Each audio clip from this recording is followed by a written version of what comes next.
जो भी स्टूडेंट बड़े लेवल की एग्ज़ाम की तैयारी कर रहे हैं, जैसे एसएससी, यूपीएससी और भी बहुत ऐसे जो बहुत ही जैसे डब्ल्यूबीसीएस हो गया या बीपीएससी हो गया या यूपीपीएससी हो गया, आपका जो बड़े लेवल के एग्ज़ाम की तैयारी कर रहे हैं उनके लिए बहुत ही महत्वपूर्ण जानकारियाँ हैं। इसको अभी आप याद कर लीजिए या रट लीजिए। तो चलिए स्टार्ट करते हैं। आपका क्वेश्चन है, मन्नार की खाड़ी में ऊर्जा द्वीप बनाने के लिए तमिलनाडु सरकार ने हाल ही में किस देश के साथ समझौता किया है? आपका ऑप्शन है जापान, रूस, डेनमार्क और नॉर्वे। तो आपका सही आंसर है डेनमार्क। हम इसे विस्तार पूर्वक में जानेंगे। तमिलनाडु और डेनमार्क ने मन्नार की खाड़ी में एक ऊर्जा द्वीप बनाने की योजना बनाई है, जो श्रीलंका के पश्चिमी तट और भारत के दक्षिणी पूर्वी सिरे के बीच स्थित है। यह योजना इसलिए बनाई गई है क्योंकि तमिलनाडु हरित ऊर्जा क्षेत्र में अपने पदचिह्न का विस्तार करना चाहता है।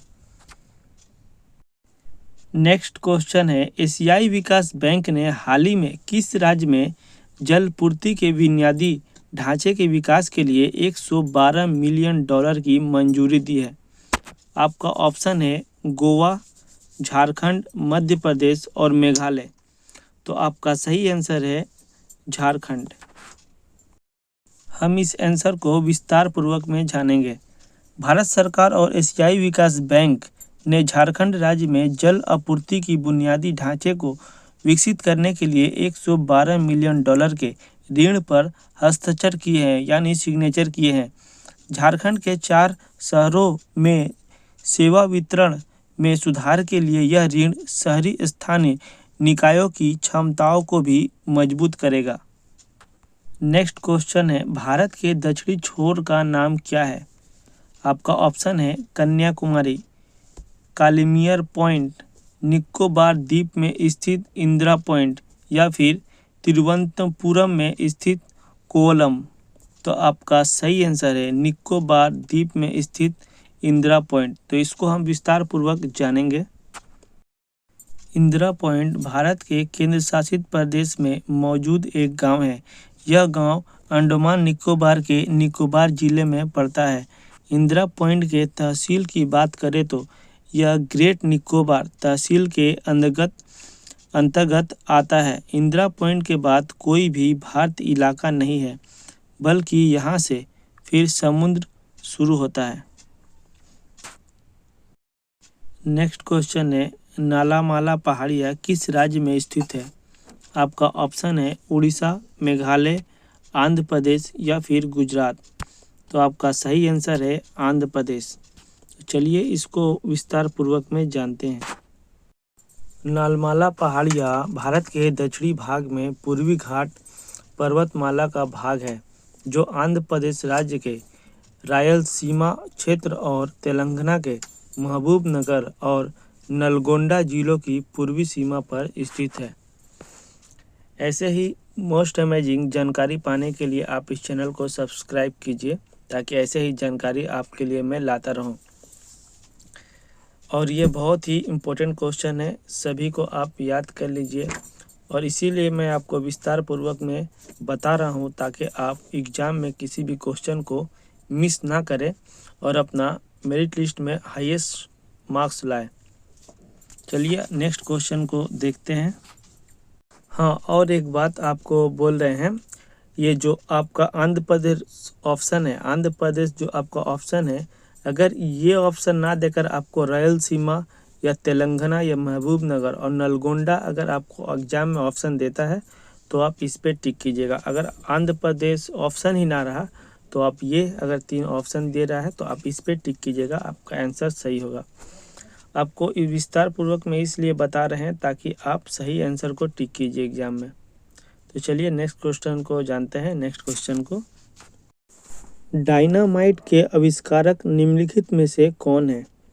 आपका ऑप्शन है आइंस्टाइन, अल्फ्रेड नोबेल या न्यूटन या फिर मैडम क्यूरी। आपका सही आंसर है अल्फ्रेड नोबेल। चलिए इसको थोड़ा विस्तार पूर्वक में जानते हैं। अल्फ्रेड नोबेल का जन्म स्वीडन में 21 अक्टूबर 1833 को हुआ था। अल्फ्रेड रसायन शास्त्री और इंजीनियर थे। उन्होंने डायनामाइट नामक विस्फोटक का आविष्कार किया था। 10 दिसंबर 1896 को इटली के सैन रेमो में अल्फ्रेड नोबेल का देहांत हो गया। आपका दोस्तों यहाँ से और भी देखिए क्वेश्चन का आंसर बन रहा है आपका। जैसे आप पूछ सकते हैं एग्जाम में आपका अल्फ्रेड नोबेल क्या थे। अगर ऑप्शन में दिया रहेगा रसायन शास्त्री और इंजीनियर, अगर आपका ऑप्शन में दिया रहेगा तो आप इसको टिक करें।